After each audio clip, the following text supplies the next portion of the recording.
बिस्मिल्लाहिर्रहमानिर्रहीम।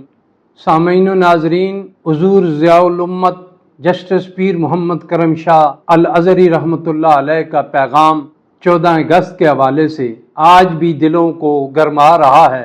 हुजूर ज़ियाउल उम्मत पीर मोहम्मद करम शाह अल अज़हरी फरमाया करते थे, हमारी दोस्ती उसके साथ है जो दो चीज़ों से मुखलस और प्यार करे।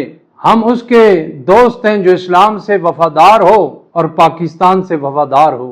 आपके जानशीन अमीन अमानात उसने करम पीर मोहम्मद अमीन अल हसनात शाह साहब ज़ीदा मजदहू भी हमेशा पाकिस्तान की तरक्की और इस्तेकाम के लिए कोशां रहते हैं, पाकिस्तान से आज़ाद प्यार करते हैं। आपने सदाए सलामत पाकिस्तान फॉर्म को कायम फरमाकर ये नारा बुलंद फरमाया कि सदा सलामत पाकिस्तान ता क़यामत पाकिस्तान। दारुल उलूम मोहम्मदिया गौसिया बहरा शरीफ में भी हमेशा मुल्क अजीज पाकिस्तान से वफादारी और प्यार का दर्स दिया जाता है। आइए मिलकर अपने मुल्क को मजीद मजबूत और मुस्तहकम बनाएं और इस मुल्क की दफाई और नजरियाती सरहदों पर मुहाफ़िज़ बनकर डटे रहें। अल्लाह करीम इस मुल्क की बहारों को सदा सलामत रखे।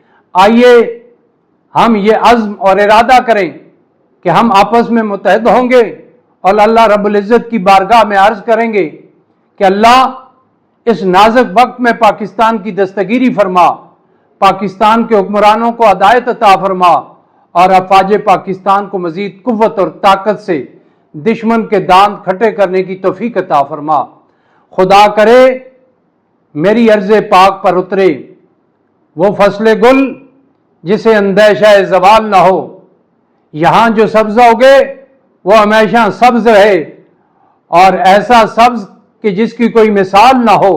खुदा करे मेरे हर एक हम वतन के लिए हयात जुल्म ना हो, जिंदगी वबाल ना हो। अल्लाह रब्बुल इज़्ज़त हमें पाकिस्तान की मोहब्बत, अफवाज पाकिस्तान से मोहब्बत करने की तौफीक अता फरमाए।